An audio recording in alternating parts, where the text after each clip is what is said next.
Break के बाद स्वागत है आपका। जी हाँ, कहां है बियाडा के उद्योग? अब दिखाते हैं आपको कि बियाडा के तहत किस तरह से जोन बांटे गए हैं और किस जोन में कौन कौन से क्षेत्र आते हैं। 4 जोन में बटा है बियाडा। पटना, मुजफ्फरपुर, दरभंगा, भागलपुर। पटना के अंदर आने वाले क्षेत्र पाटलिपुत्र, फतुहा, हाजीपुर, बरौनी, बिहार शरीफ, नवादा, गया, जहानाबाद, औरंगाबाद, डेहरी, बारून, विक्रमगंज, बक्सर, बिहिया, गिद्धा और बिहटा। मुजफ्फरपुर के अंदर आने वाले क्षेत्र मुजफ्फरपुर, बेतिया, कुमार बाग, रामनगर, रक्सौल, सीतामढ़ी, सिवान। दरभंगा में आने वाले क्षेत्र बेला दरभंगा, धर्मपुर, दोनार, सहरसा, मुरलीगंज, समस्तीपुर, पांडौल, झंझारपुर, मधेपुरा। भागलपुर में आने वाले क्षेत्र बरारी, जमालपुर, सीताकुंड, मुंगेर, लखीसराय, कहलगांव, पूर्णिया, कटिहार, फारबिसगंज, किशनगंज, भेदियादंगी। तो देखा आपने, ये 4 जोन में बांटा गया और इसमें कई ऐसे बिहार में क्षेत्र थे, कई ऐसी जगह थी जो उपजाऊ जमीन नहीं थी, जो मकसद भी था लैंड एक्ट के तहत ये सारी चीजें आती हैं, वहां नहीं दिया गया और इन क्षेत्रों में दिया गया। हरकू जी चर्चा कर रहे थे, ब्रेक से पहले हमने कई बार चर्चा की और सुधांशु जी ने कहा कि कई बार औरंगाबाद में लोग लेने के लिए आए, नहीं दिया गया। इस तरीके से अगर देखा जाए, इन चीज़ों को देखा जाए, जोन पर अगर आपने नज़र डाला होगा तो कई ऐसे क्षेत्र, कई ऐसे इलाके जो उपजाऊ माना जाता है, जिन क्षेत्रों को किसानों के लिए, किसानों की रोजी रोटी होती है। तो एक तरफ तो आपने किसानों से ज़मीन भी अधिग्रहण कर ली, उसके बाद आपने उस ज़मीन के ऊपर में अभी तक कारखाने नहीं लगे, उद्योग नहीं हुए, यानी दोहरी मार पड़ी है।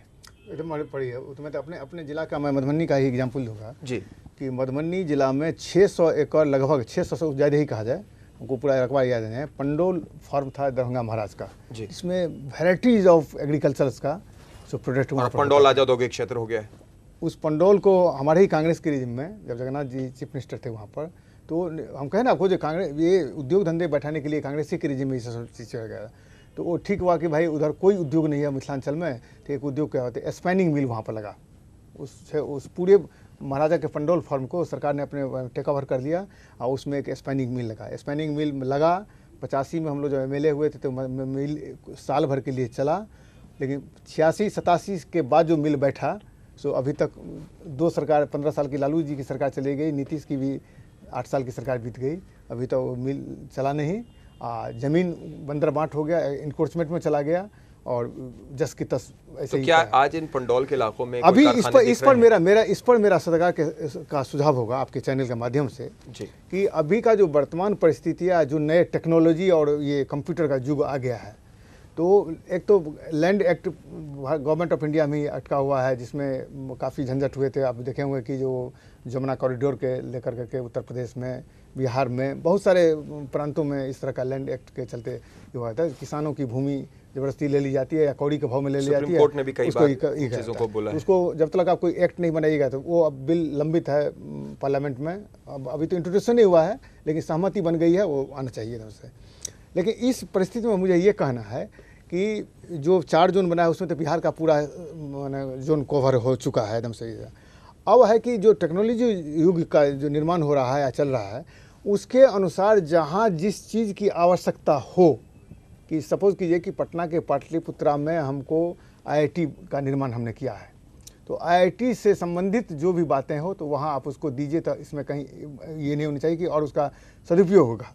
लेकिन वहाँ पर यदि आप IIT के बदले में मॉल चलाइएगा, वहाँ पर यदि आप ये विजय माल्या को देकर के बियर का फैक्ट्री लगवाइएगा, तो फिर ये अप्रासंगिक बात है। चलिए, बिल्कुल हरकू जी, सही कहा आपने। और फिलहाल एक दर्शक इसी बीच हमारे साथ बिहार शरीफ से जुड़ गए हैं, स्वागत है आपका।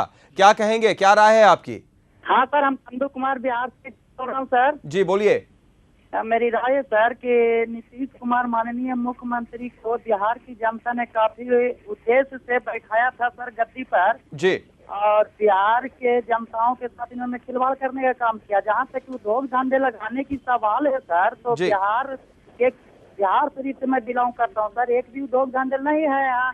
और उद्योग आपका बिहार शरीफ भी बियाडा के तहत आता है क्या? वहां पर उद्योग धंधे आपको दिखते हैं? उद्योग धंधे हैं वहां पर? कारखाने लगे हैं?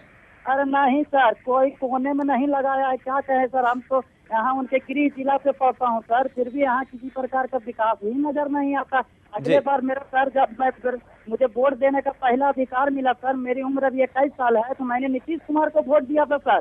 लेकिन आने वाले चुनावों में मैं नीतीश कुमार को वोट नहीं दूंगा, क्योंकि हम लोग, मेरे पिताजी हैं, जो भी भाई हैं, दिल्ली में जाकर के कमाई करते हैं सर। अगर उद्योग धंधों का विकास रहता सर, तो आज बिहार को छोड़ने की जरूरत नहीं पड़ती सर।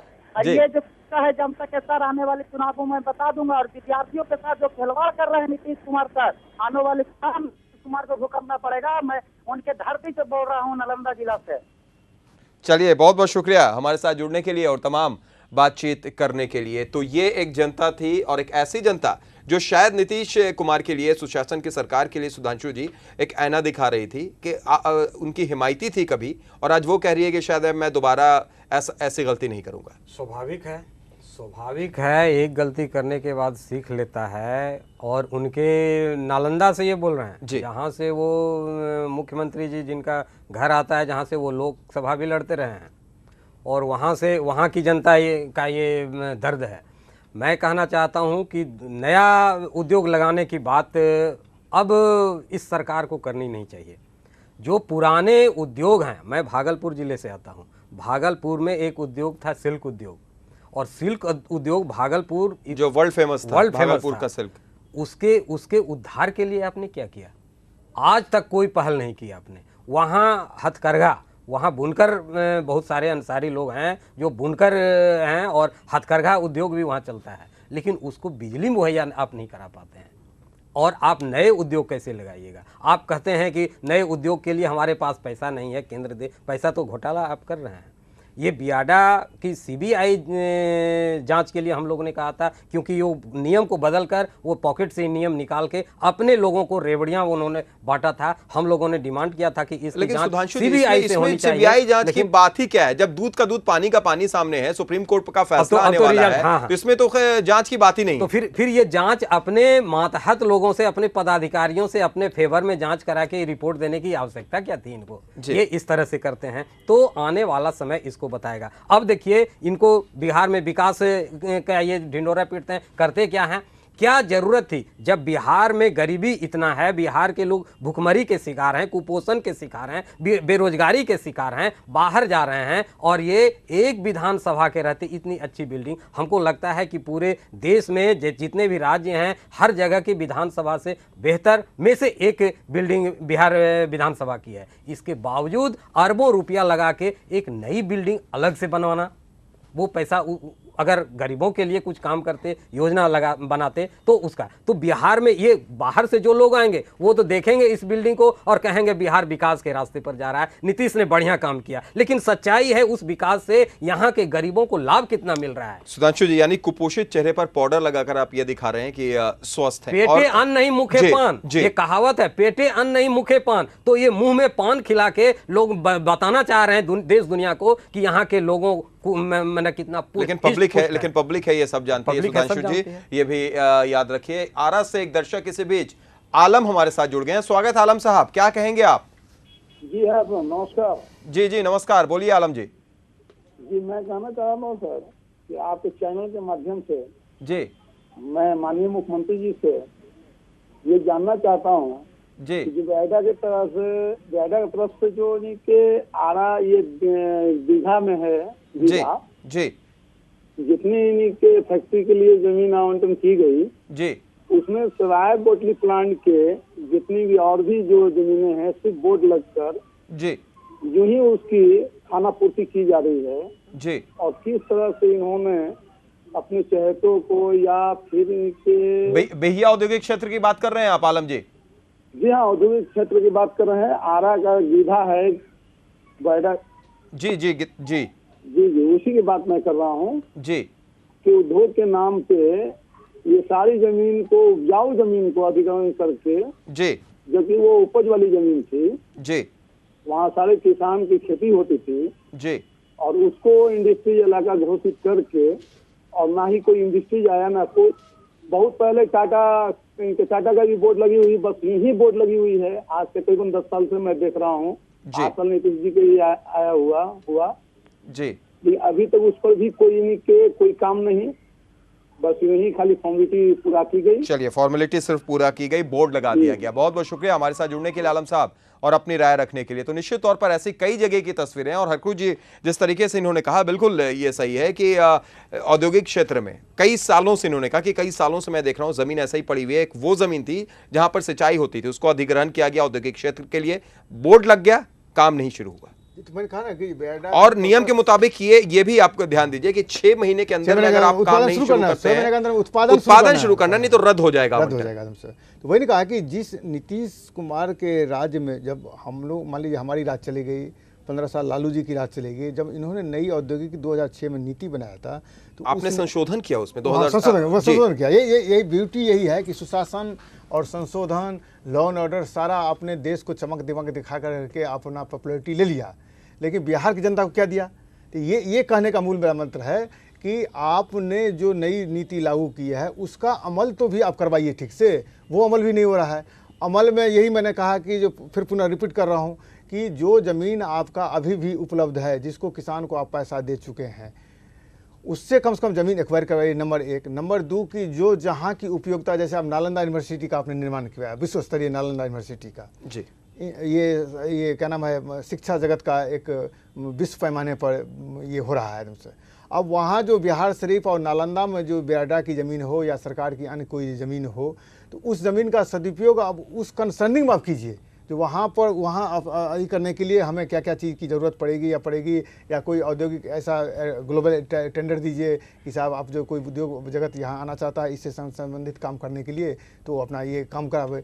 तो वो मैंने कहा ना कि अब जो टेक्नोलॉजी युग हो गया है या जिस तरह से आधुनिक आगे आ रहा है, यहाँ देख रहे हैं कि आपके प्रतिस्पर्धा में चाइना बगल में हम लोग का, एशियन कंट्री में पूरे प्रतिस्पर्धा हम लोगों से आगे चल रहा है, जापान दूसरा यहाँ चल रहा है, कोरिया, सब एशियन कंट्री है एकदम, इंडिया को मतलब ये कर रहा है। उसके अति में बिहार में आप सब जगह टूर करते हैं, ये करते हैं, तो उसको तो मतलब ध्यान में रख करके सबको आगे बढ़ने का सबसे बड़ा रीजन उद्योग ही है, औद्योगिक है। कोई भी कंट्री उद्योग में जितना रिच रहता है उसकी तभी उसका मतलब बेस, आर्थिक बेस जो मजबूत होता है। हमारे रुपया का जो मूल्यन हो रहा है उसका कारण क्या है? चलिए, लेकिन मैंने शुरू में भी ये हम बाहर से खरीदते हैं, बिल्कुल, इसलिए मैंने शुरू में भी दोहरी मार बोली थी हरकू जी कि आप एग्रीकल्चरल स्टेट है, आपने जमीन अपनी ले ली, किसानों से जमीन छीन ली और उसके बाद उसमें उद्योग भी नहीं शुरू हुए, तो ये दोहरी मार, इसलिए दोहरी मार पड़ी थी। एक दर्शक इसी बीच मुजफ्फर से मुन्नी यादव हमारे साथ जुड़ गए हैं। स्वागत है मुन्नी जी, क्या कहेंगे आप? मुजफ्फरपुर में बियाडा के जमीन पर जी, कई उद्योग धंधे नहीं। जी, हम आपसे गुजारिश करेंगे और दूसरे दर्शकों से भी गुजारिश करेंगे कि कृपया करके टीवी का वॉल्यूम बंद कर दें और अपनी बात रखिए। मुन्नी जी, जमीन पर कई उद्योग धंधे नहीं हैं जी, जबकि इन जमीनों पर उद्योग धंधे ही लगाने का प्रावधान है। जी, सरकार जी, चलिए, बहुत बहुत शुक्रिया मुन्नी जी हमारे साथ जुड़ने के लिए और अपनी बात रखने के लिए। हम लगातार कई बार गुजारिश करते रहते हैं अपने दर्शकों से कि जब आप हमारे साथ जुड़ते हैं तो कृपया करके अपने टीवी का वॉल्यूम बंद कर दें और सीधी अपनी बात रखा करें, तब आपकी आवाज सीधे तौर पर हमारे पास पहुंचती है और वक्त भी जाया नहीं होता है। एक और दर्शक हमारे साथ जुड़ गए हैं, स्वागत है आपका, आप क्या कहेंगे? मेरा यह कहना है सर जी कि जो सुप्रीम कोर्ट का ऑर्डर आने वाला है, जी, जो आप बार बार न्यूज पर दे रहे हैं, वो कब तक आने वाला है? अगले महीने ये फैसला आने वाला है। किस मैटर पर आने वाला है? जी, आपने कल अगर आर्यन अभियान देखा होगा तो उसमें हमने बताया था कि किस तरीके से बियाडा की जमीन सरकार ने अपने चहेतों के को दे दी थी, रोड़िया की तरह बांट दी थी। इसी चीज पर सुप्रीम कोर्ट का ये फैसला आने वाला है। अच्छा, मेरा यहाँ तक कहना है कि बियाडा के जो अफसर हैं जी, वो बहुत ज्यादा चोर हैं जी, इस कारण से व्यापारी वहाँ से नहीं काम करना चाहते हैं, सकते हैं जी। घुसखोरी क्या कोई उदाहरण देंगे आप? एक जमीन को उन्होंने 3 आदमी को अलॉट कर दी है। क्या कोई उदाहरण देंगे आप? कोई उदाहरण आपके पास है? आप बरारी में एक जमीन को जी उन्होंने 3 आदमी को दे दी है जी। वो पहले शंकर टायर ट्यूब्स को दी जी, बाद में फिर उन्होंने श्याम मुड़ी मिल को दी जी, और बाद में तीसरे को दे दी। अब तीनों आपस में लड़ रहे हैं जी, और कोई तीनों काम नहीं कर पा रहे हैं। तीनों एक दूसरे पर बंदूक लेके खड़े हैं, उस पर ताला लगा हुआ है। चलिए, बहुत बहुत शुक्रिया, बहुत बहुत शुक्रिया। और आप हमारे साथ जुड़े और आपने ये चीजें बताई हमें, बहुत बहुत शुक्रिया। तो एक जिस तरीके से ये जुड़े सुधांशु जी, जो बात इन्होंने कही, निश्चित तौर पर एक बड़ा सवाल खड़ा होता है कि सरकार तो सरकार, साथ में बियाडा के अधिकारियों पर भी एक इल्जाम, क्योंकि ये सरकार अधिकारियों के बलबूते पर ही चल रही है ना जी। तो इस यहाँ सरकार ने अधिकारियों को पूरा पावर उसके हाथ में दे दिया है। उनके सामने जनप्रतिनिधि भी कहीं कुछ नहीं है।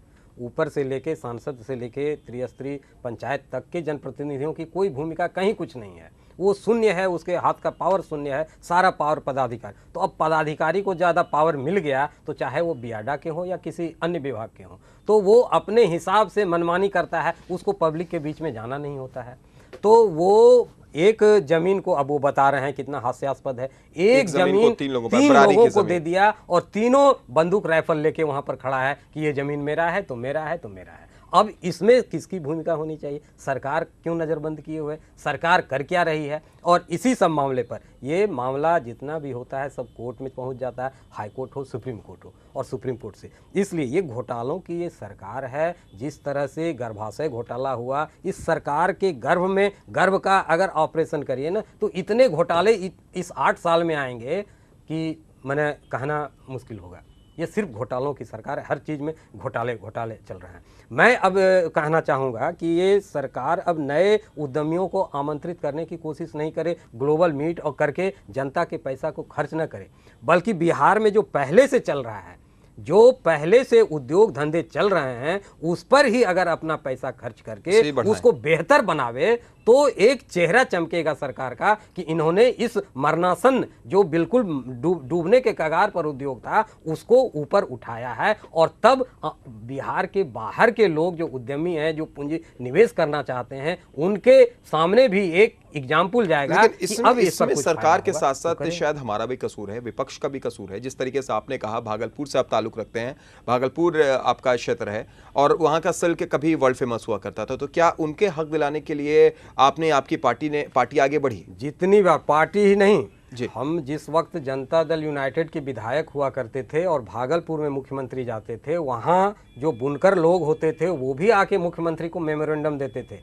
इनके पक्ष के विधायक भी उनको ये संज्ञान में देते थे और कई बार इन्होंने अपनी जुबान से भी वहाँ सिल्क उद्योग को फिर से स्थापित करने के, उसकी पुरानी पहचान को फिर से दिलाने की बात इन्होंने की थी। लेकिन किया क्या आज तक? हुआ क्या आज तक? कहीं कुछ नहीं हुआ। तो और विपक्ष के लोग जितना भी उस पर आक्रामक हों या करें, कांग्रेस करे, आरजेडी करे या माले या कम्युनिस्ट के लोग करते हैं, धरना करते हैं, प्रदर्शन करते हैं, रैली भी करते हैं सारे मुद्दों को लेके, लेकिन उसकी सुनवाई क्या होती है? मीडिया के माध्यम से भी वो बहुत उसको कम जगह मिल पाता है। और सरकार तो उसकी कोई सरकार को इतना बड़ा मैंडेट मिला है, इतनी घमंड में सरकार आ गई है कि हमको कोई अब कोई किसी से कुछ लेना, सुने न सुने, उसकी बात नहीं सुनती सरकार। अगर कोई बिल गलत बिल वहाँ पर, यही 2007 में जब बियाडा की नियम कानून को बदला जा रहा था तो विपक्ष के लोग बहुत हंगामा किए, लेकिन उसका सुना कौन, मानता कौन है? चलिए संक्षेप में एक अंतिम प्रतिक्रिया आप दीजिए कि अंत में क्या हो सकता है? मैं तो अंत में यही कहना चाहूँगा कि नीतीश कुमार जी, अगर नीतीश कुमार जी चाहते तो हालात बदल सकते थे, बिहार के लोग बहुत दूर निकल सकते थे, लेकिन इन्होंने किया कुछ नहीं। इसलिए अब जनता ने जो मन बनाया है आने वाले दिनों में कि अब इनको ही हटाकर फिर से नई व्यवस्था कायम करेंगे, तभी बिहार का कल्याण होगा और बिहार में सही। लेकिन क्या भरोसा कि जो नए आएंगे वैसे ही रहेंगे? ये तो उम्मीद पर चलता है, उम्मीद पर चलता है। एक नहीं किया दूसरा करेगा, हम दूसरे उम्मीद करके दूसरे को लाएंगे। जी बिल्कुल। और उसमें वो बात भी जो एक दर्शक जुड़े जिन्होंने कहा कि बियाडा के अधिकारी भी शामिल। फाइनल डिसीजन होगा कि बियाडा में नीतीश कुमार के सरकार में आने के बाद 1 इंची जमीन का खरीद नहीं हुआ है। पहले ये सूचना, 1 इंची जमीन का खरीद नहीं हुआ। तो मैं इनको ये सलाह दूंगा आपके चैनल के माध्यम से सरकारों को, जो 4 जोन में इन्होंने बांटा है, सबसे पहले इनके पास तो सारा रिकॉर्ड होगा, सबसे पहले ये तहकीकात करें कि मेरे कितने ज़मीन पर ऑक्यूपाई, जैसे अभी एक दर्शक ने आपको भागलपुर से बताया कि 3 आदमी को ऑफिसर ने पैसा लेकर के ज़मीन अलॉटमेंट कर दिया है। तो ये बहुत दुर्भाग्यपूर्ण घटना है, सरकार के नोटिस बनाना चाहिए था। तो ये ज़मीन का तहकीकात करा लें कि जो जिसको हमने अलॉट किया है कि वो वर्तमान में है कि नहीं है, कि वो आदमी कितने आदमी से ज़मीन बेच दिया है सरकार की ज़मीन, इसकी तहकीकात पहले हो जानी चाहिए, नंबर 1।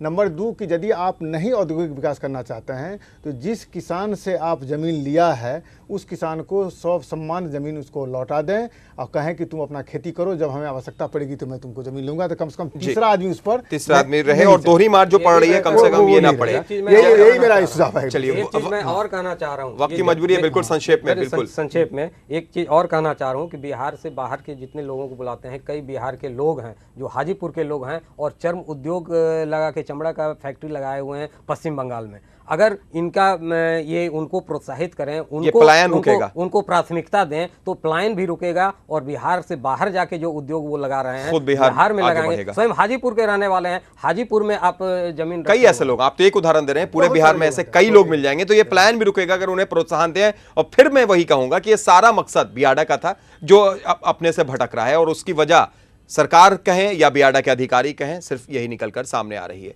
बहुत बहुत शुक्रिया सुधांशु जी, आप आए, आपने चर्चा की, बहुत बहुत शुक्रिया आपका। हरकू जी, आपका भी बहुत बहुत शुक्रिया।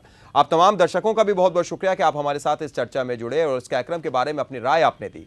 साथ ही साथ ये भी बता दें आपको कि इस कार्यक्रम के बारे में अपनी राय और सुझाव आप हमें ईमेल भी कर सकते हैं और चिट्ठी के जरिए भी अपनी राय आप हमें भेज सकते हैं। तो आज के लिए इतना ही, दीजिए इजाजत, नमस्कार। आप इस कार्यक्रम के बारे में अपनी राय, अपने सुझाव, अपनी समस्याएं हमें इस ईमेल आईडी पर भेज सकते हैं, feedback@rntv.co.in।